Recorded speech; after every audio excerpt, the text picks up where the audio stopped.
So, tell me, why are you interested in studying whoology?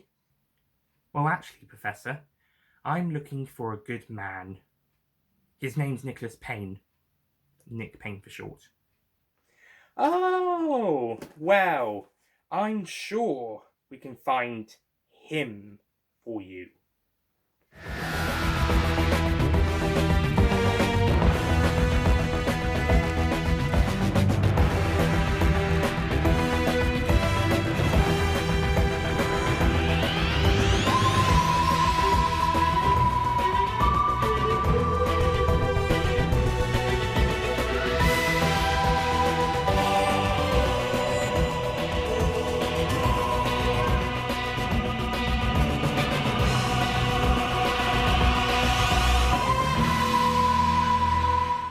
Hello, ladies and gentlemen, Nick here, and welcome to my review / rant on, well, possibly, on Doctor Who Series 6, Episode 8, Let's Kill Hitler. Okay, after the fantastic Series 6, Part 1 mid-series finale, A Good Man Goes to War, Series 6, Part 2 opens on a massive whimper with Let's Kill Hitler. First of all, that title is very misleading, as the Doctor, Amy, Rory, and this character called Mel's, who I'll get onto in a moment, travel to 1938 to attempt to kill Hitler, or at least Mel's wants to, but they don't. They don't even do anything with Hitler. They meet him, and then they punch him. Rory punches him and puts him in the cupboard, and that's it. Considering the story is called Let's Kill Hitler, they knew nothing with him. Apart from a cool moment for Rory, and Rory in this episode, and I forgot to mention in the last episode, is really fucking cool. But it's called Let's Kill Hitler. Do something with the Hitler part of that story. And it's not like the other main villain of this story, or quest sort of villain of this story, wants to kill Hitler. It wants to punish Hitler, but it doesn't want to kill him. So, yeah. And once that happens, the Berlin backdrop, the 1938 Berlin backdrop, by the way, Stephen Moffat has a thing for 1938, as he'll come back to this era, this year, with the Doctor, the Wizard, and the Wardrobe, and the Angels Take Manhattan, but in two different locations. But yeah, in this story, the Berlin 1938 backdrop could have been swapped out for anything. Once you got rid of Hitler, it could be, you could have this story set anywhere, and it wouldn't make a difference. In fact, it might even have been better if it was set somewhere else, because then you wouldn't have the whole Hitler not being used thing overarching this story. Don't even know what the point of it being a 1938 Hitler setting. And if it was trying to trick the audiences, fair enough. But you don't have to waste a historical character meeting the Doctor. This could have been a big thing. This is Adolf Hitler. This is the Doctor and companions meeting one of the greatest war criminals of all time, and possibly one of the worst persons of all time. And they do absolutely nothing with it, apart from a cool moment for Rory. And yeah, looking Hitler in the cupboard could be funny, but then they don't do anything with him.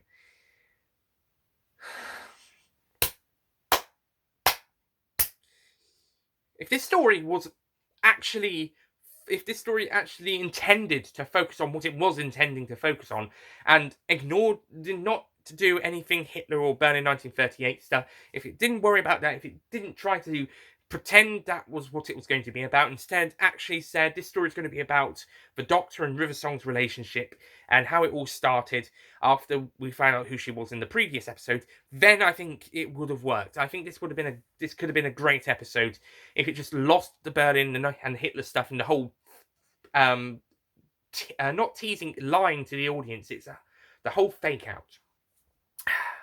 Okay, before we get onto that, let's talk about Mel's. So, the pre-title scene has Amy and Rory trying to contact the Doctor by doing a crop circle in Ledworth. I believe that's Rory's mini from the 11th Hour. Maybe it's got a slightly different paintwork, but I think he's got a different car by the God Complex somehow. Okay. But anyway, so they create a crop circle in Ledworth to contact the Doctor, kind of mirroring the Doctor's attempts to contact him in the series opener, The Impossible Astronaut. This time they get his attention here. However, there is one bit of the crop circle they did not do, and that's kind of this line going through the center of the word doctor, a bit like with the current title cards having the word going through the doctor. If I show you, it's a bit like this, except it goes through the entire word doctor.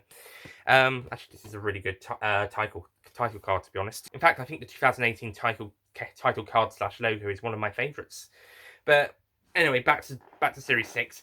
But yeah, it turns out that Mel's, a friend of Amy and Rory's, has stolen a car and has driven through their crop thing.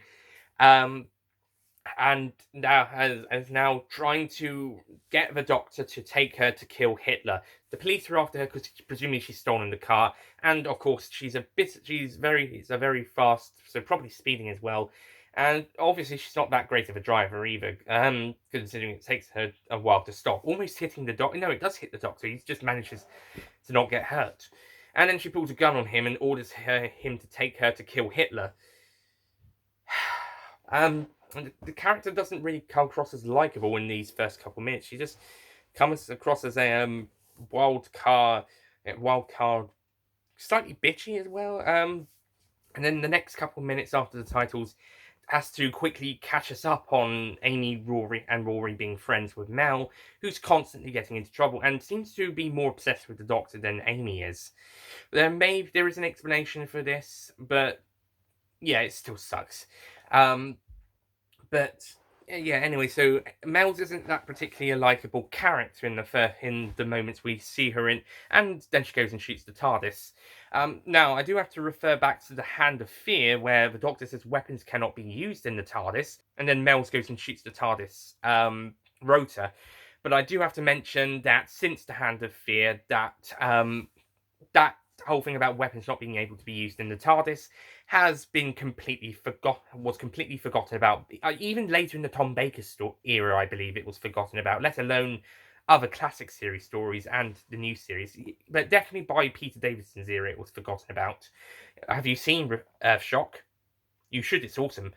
But I think definitely by Earthshock, if not sooner, that whole thing was dropped. So I think actually that was written into that story for that story's benefit, rather than creating part of the lore of the TARDIS, because certainly it was dropped after that. A bit like the whole Morbius Doctors thing was dropped after the Deadly Assassin came along. Well, at least until recently, anyway. But yeah, and also the Doctor lied about weapons not being used in the TARDIS when just a moment ago when saying so to Mel's, and then she proved that he was lying, and then he admitted he was lying. Not sure why he just didn't bother not saying anything then. She wouldn't have shot the TARDIS. Anyway, so the TARDIS heads to Berlin 1938, where this justice bot known as the Tesseract has come to torture Hitler as punishment for his war crimes, as he has gone on gone unpunished by history. So, yeah, that's the whole Tesseract's deal. It comes back in time and tortures historical people, specifically war criminals, in order to give them the punishment they deserve before they die. However, the Tesseract here stupidly has come to 1938. They needed to come to 1945. They're too early. And nobody checked the date until they were torturing Hitler. They had this whole thing set up, ready to go, and then they realised they were 7 years too early. I think 7, yeah, it's 7 years too early. So much for responsibilities. And then if that wasn't bad enough, the Doctor and company then fly in, they save Hitler, but then the Justice Bot attempts to comes back up. Hitler tries to kill the general, the Justice Bot, who's pretending to be a general who is killed by the antibodies. Which, by the way, I think the antibodies are pointless. They're just there to execute people. So, yeah, but perhaps it would have been, maybe it was less of a nasty death than strangulation, but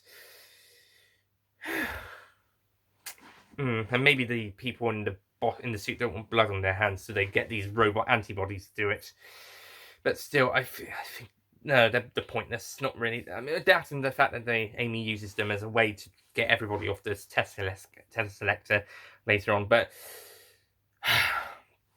but anyway, so after Hitler tries shooting at the robot, it actually one of the shots hits Mel's and she dies basically. Well, actually, it turns out she's Melody Pond, and she regenerates into River Song. Turns out that little girl from the Impossible Astronaut Day of the Moon, that was indeed Melody Pond, as we suspected. But that regeneration in January 1917, New York City.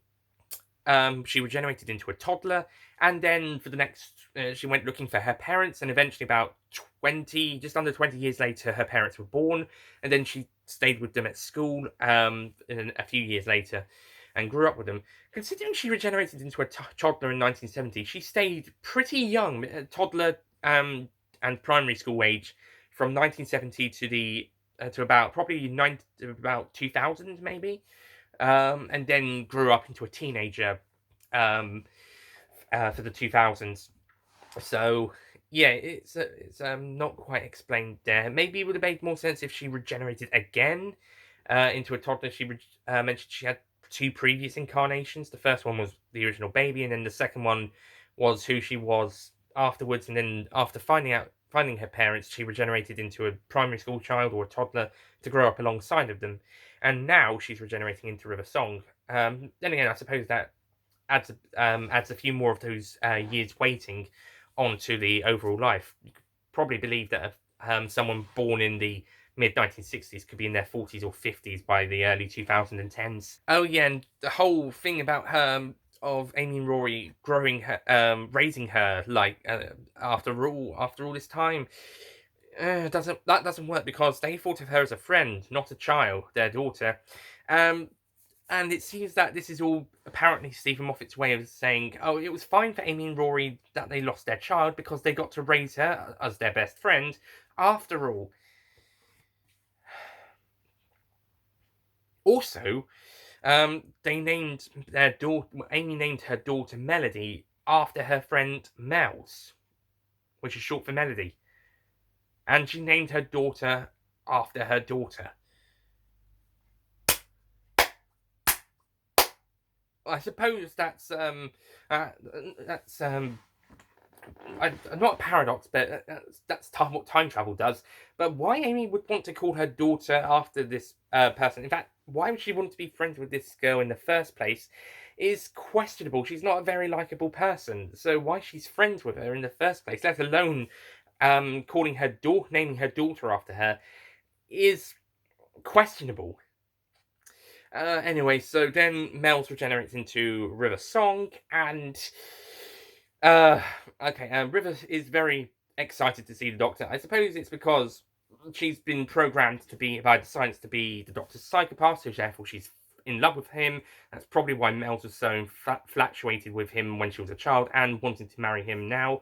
And now River is still infatuated with him, but at the same time, the assassination brainwash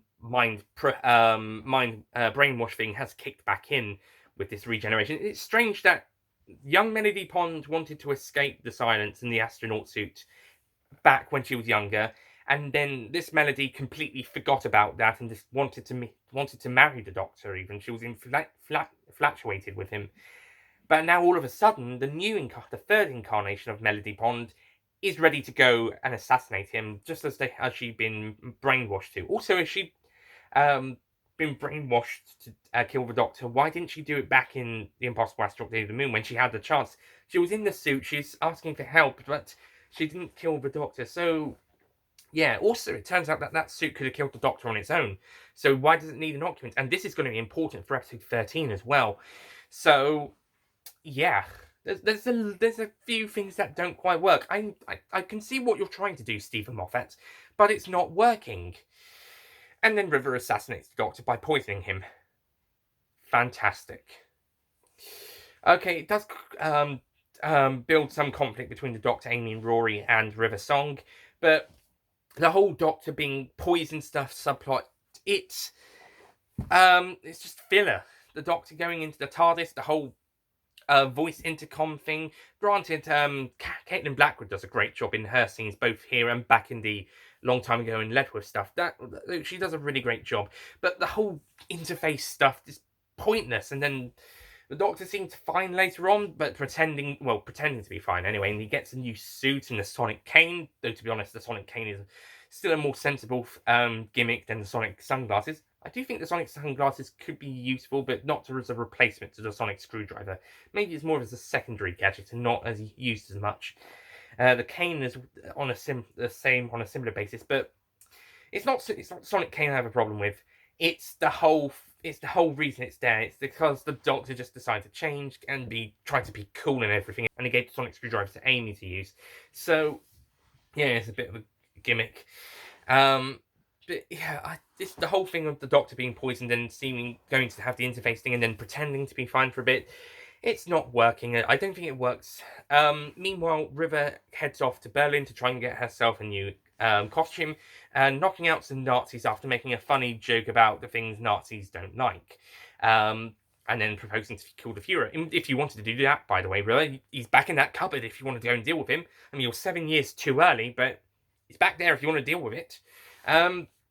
But anyway, so River knocks out the Nazi guards with a regeneration energy, which is a nice reference to the Christmas invasion, where she's still in the regeneration cycle. There's a nice couple of nods to Russell T Davies era stories in some of these ones. But yeah, eventually River goes off to this restaurant where she steals people's clothing. Why a restaurant and not a mall? Yeah. She chooses a restaurant instead of a shopping centre for some reason, or whatever the Nazi Germany had in those days in terms of a shopping centre or a mall or whatever. Their big department store. If they had any of those, River could have gone there, but no, she chooses a restaurant and steals clothes from people as opposed to just stealing clothes from the shop. Yeah, and then the Tesselector has Amy and Rory transferred to it for some reason, and then continues to confront River. The reason the Tesselector is going after River is because she is apparently the greatest war criminal of all time, having killed the Doctor. Although the Doctor must die at Lake Silencio on the 22nd of April 2011 at 5:02 p.m. as it's apparently a fixed point in time. So but they're still going after River because she apparently killed the Doctor, and by the looks of it, it's happening right now. But the Doctor, Amy, and Rory prevent them from doing that, and that's where the whole Amy getting the antibodies out happens, and then River has to get them out of the Tesseract because everybody else has been teleported. So that's where she gets taught to learn how to fly the TARDIS by the TARDIS itself in order to get them out. And then River finds out who River Song is, that she is in fact River Song, and decides she forgets about her conditioning and uses her remaining regenerations to save the Doctor, whose regeneration was disabled by the poison. However, the fact that he was able to regenerate if it wasn't for the fact that the poison disabled the regeneration, just like with back in Possible Astronauts, if this is the last incarnation, he wouldn't be able to regenerate anyway. So even if regeneration was disabled, he shouldn't have been able to regenerate anyway. This is what happens when you say that regeneration from the Stolen Earth Journey's End counts. The War Doctor counting, that's fine, because he's still got one more life left. So it would make sense for the Doctor to still be able to regenerate, but Capaldi really should have been the last incarnation of the first regeneration lot, and the 11th Doctor getting that second regeneration cycle that would start coming into effect after Capaldi. And the people who are starting to get a bit worried about Jodie Whittaker being the first female incarnation after 13 male ones could now say, oh, but it's the first lot of a new regeneration cycle. We can now experiment. And that's fine now. Yeah, like I said, this is what happens when you say that regeneration from Stolen Earth Journey's End counts. It causes a lot more mess and confusion and delay, as the Fat Controller from Thomas the Tank Engine would say. And it is delay, actually, because the story's being delayed by this moment in the TARDIS. For fuck's sake. So, yeah. And in the end, River goes to this hospital, and the Doctor, Amy, and Rory go back and travelling in time and space, and then River goes off to the Lunar University to start studying archaeology. At some point, she will have Bernice Summerfield teaching her, as established in this audio series. In the first one, Life in Ruins. Whether that's before she becomes a professor or not. River, not Bernice. Whether this is before River becomes a professor or not, I'm not quite certain. But definitely Bernice will be one of her tutors at the university sometime later down the line. Wonder what she thought about River killing the Doctor and everything. Anyway, so that's Let's Kill Hitler.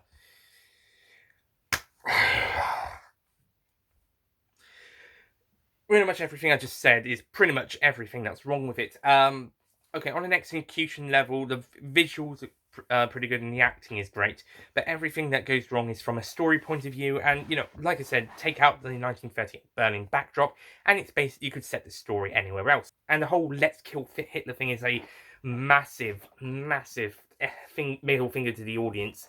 It's a massive misdirection that doesn't work. If there was still stuff with Hitler in this story after being put into the cupboard, it might have been a bit better if he turned up at the end to try and kill them, but I don't know.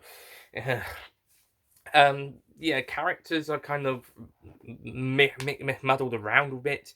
Mel's isn't a very likable character, so it's questionable why Melody would be named after her, and it turns out it's the same person. So how on earth? Well, time travel, but why? Why Amy? And then River Song's being an assassin, it just kicks back in now, but since her 1969, she hasn't been having that urge to kill the Doctor. She's been infatuated with him, but she didn't want to kill him. So yeah, now all of a sudden she does. So that hit brainwash stuff's kicking in. And then after this, it never happens again.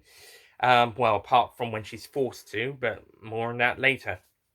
But yeah, and it just feels like a bit of a messy story. Some of it could have improved if they dropped the Berlin backdrop and moved it to somewhere else. Maybe if the story focused on the relationship and we got rid of the TARDIS interface and the Doctor just tried to find a cure for the Judas tree plant, then it probably would have worked. And we could still have the Tesselector in this story or something equivalent to it. But yeah, doesn't quite work. Also, is that Tesselector robot just going to be standing there until they bring it back onto the mothership and do something to repair the antibodies? Because the Tesselector will be popping back up again, unless they get a new one.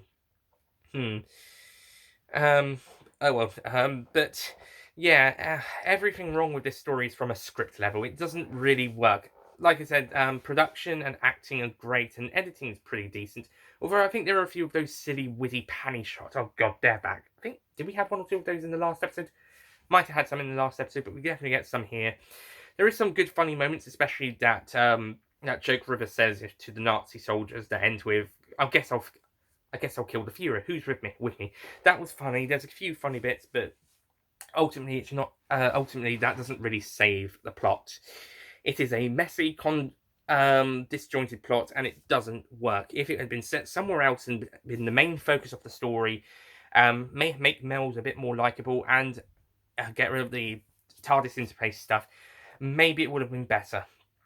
And those antibodies, get rid of those.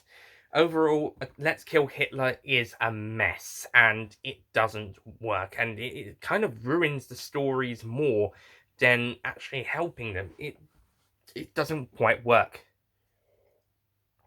I can see why it's here, but like I said, if they changed a few things and moved it to somewhere else and focused the story on the relationship, it would have been better.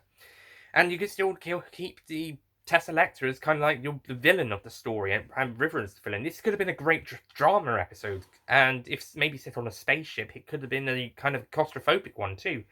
Doing the base under siege sort of story. Heck, you could even have someone trying to attack them at the same time, and you'd have a three-way threat. But what we get here is it doesn't work. It doesn't work at all. I shall be giving Let's Kill Hitler I was going to give it a 5 out of 10, but you know what? Fuck it. I'm going to give this one a 4 out of 10 because it kind of damages the relationships more than it helps. So Let's Kill Hitler gets a 4 out of 10.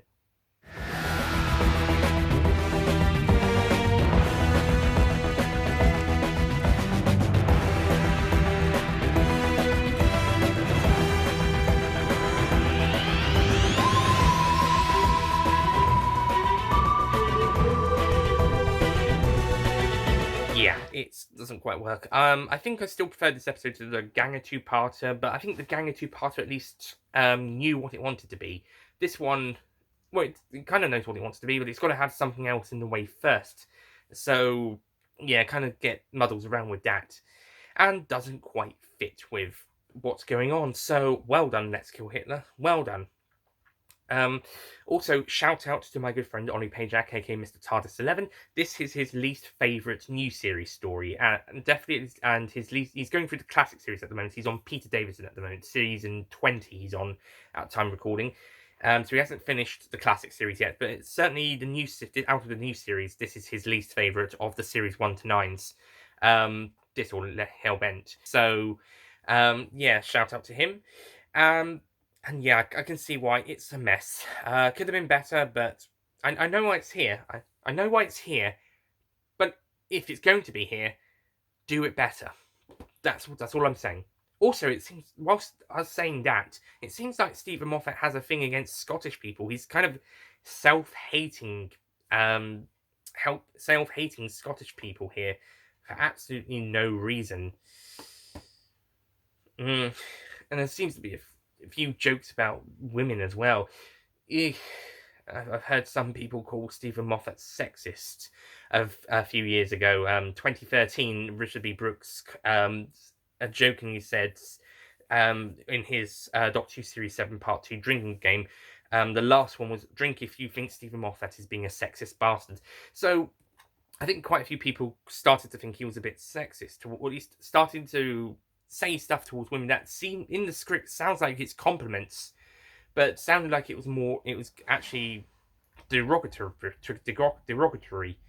of women. And in this story, there definitely seems that is the case. So, yeah. I don't know why.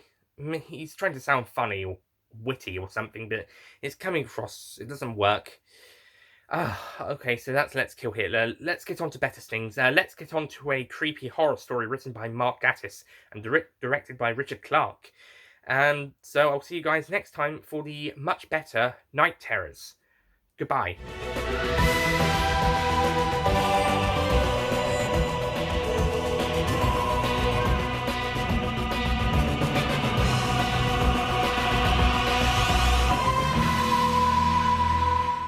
Don't forget to click below to subscribe to the official Nicholas Payne Retro YouTube channel.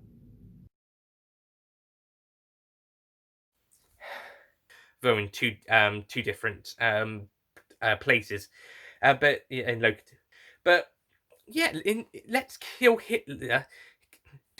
In fact, in fact, I think it's one of my. In fact, I think the 2018 title card is one of my favourites. She has a gun and the police. So, and then, well, actually, she turns out to be River Song. Well, to be turns out that her previous regeneration, actually, is Alex Kingston in her 40s or 30s or 40s when she was making this episode? And had the sonic screwdriver given to Amy, and he gave the sonic to Amy. However, the Doctor manages to what? Oh.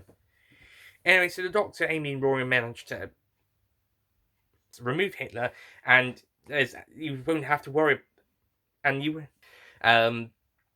he has to watch series 10. Maybe not, but certainly after the new series, or at least series 1 to 9, this is his least favourite story.